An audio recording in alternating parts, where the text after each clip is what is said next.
चोट का निशान तो कुछ ज्यादा ही गहरा है।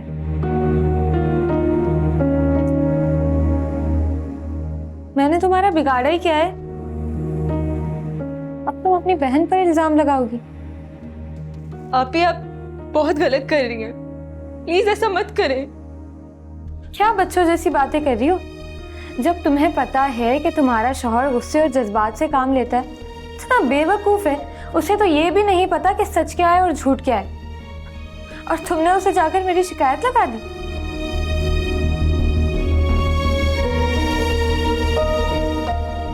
तुम अगर मेरी बहन ना होती ना सोबिया, फिर मैं तुम्हें बताती कि इल्जाम लगाने की सजा क्या होती है।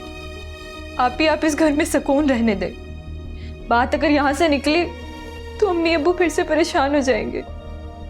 हाँ तो फिर सुन लो, अम्मी को फोन करके बताया है मैंने जो तुमने हरकत की है। और तुम ना ये दरवाजे के पास खड़े होकर ना बातें सुनना छोड़ दो। घर मेरा नहीं, इससे तुम्हारा बर्बाद होगा। ये तो मैंने देख लिया कि तुम्हारा शौहर कितना शक्की है। वो वैसे भी तुम्हें सारी जिंदगी ना शक की आग में जलाकर ही मारेगा। इसीलिए मुझसे दूर रहो और मेरे मामलात में ना टांग अड़ाने की जरूरत नहीं है। पछताओगी वरना बहुत।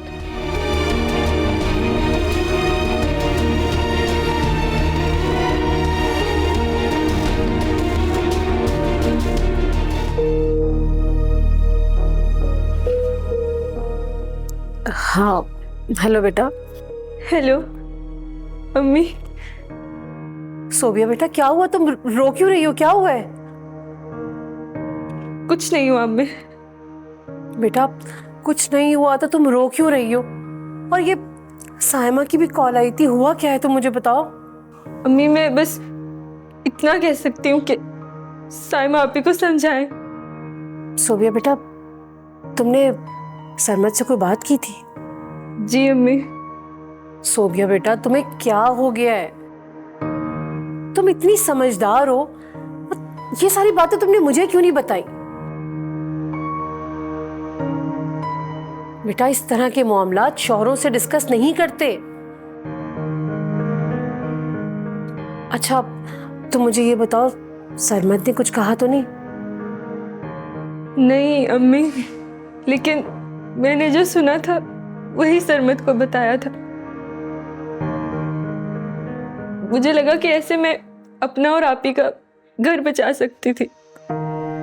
गलतफहमी है ये तुम्हारी। अच्छा तुम मुझे ये बताओ कि असल में बात क्या हुई थी? अम्मी मैं क्या बताऊं? मुझे लगता है ना आप कुछ कर सकती है ना मैं कुछ कर सकती हूँ। साइमा आप ही शादी के बाद भी अपनी हरकतों से बाज नहीं आ रही। मैं कुछ कहती हूँ तो उल्टा मुझे ब्लेम करती हैं। अम्मी साइमा आप ही। अच्छा बस करो, मुझे पता है कि आगे क्या हुआ होगा। ये लड़की पता नहीं हमें सुख का सांस क्यों नहीं लेने देती। जानती भी है कि हम कितनी बदनामी से गुजरे। मैं खुद आऊंगी और आके उसको समझाऊंगी। अम्मी मत आइएगा, कोई फायदा नहीं है। बेटा समझाना तो पड़ेगा ना, मैं माँ हूं उसकी, मेरी बात मानेगी वो। अच्छा तुम फिक्र मत करो, और आइंदा जो भी बात हो ना तुमने मुझे बतानी है। जी अम्मी।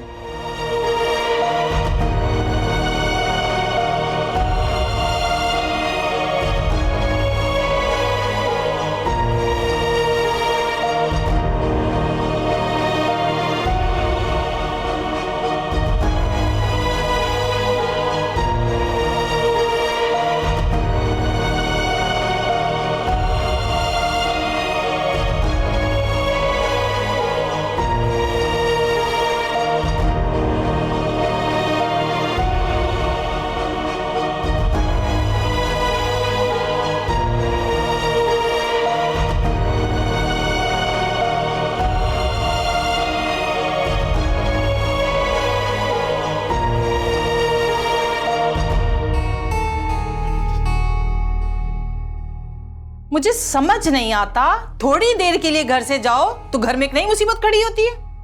सायरा बता रही थी तुमने साइमा और सोबिया के साथ झगड़ा किया। अम्मी मैंने आपको मना किया था कि ये शादियां मत कराएं, लेकिन आप मामू की मोहब्बत में आकर ना बहुत गलत फैसला किया आपने। अरे किसी का घर बसाना बुरी बात है, आजम की तो करनी थी और काम पर भी लगाना था उसे। अम्मी जब आजम के पास काम नहीं था तो उसकी शादी करने की क्या जरूरत थी, और उसकी शादी करके मेरी कुर्बानी दी है आपने, और ये बदनामी का टोकरा आप घर लेकर आई हैं। शोर ही मचाते रहोगे या मुझे बताओगे हुआ क्या है? मुझे सोबिया ने बताया कि साइमा किसी से फोन पर बात कर रही थी और वो आजम से रिश्ता तोड़कर किसी और से शादी करना चाहती है। और जब मैंने साइमा से पूछा, वो कह रही है सोबिया झूठ बोल रही है। अब आप मुझे बताएं मैं क्या करूं? अब कौन सच्ची है कौन झूठी है? मैं अपनी दुकान संभालूं या ये घर संभालूं? मेरा तो दिमाग खराब हो रहा है अम्मी इस घर में।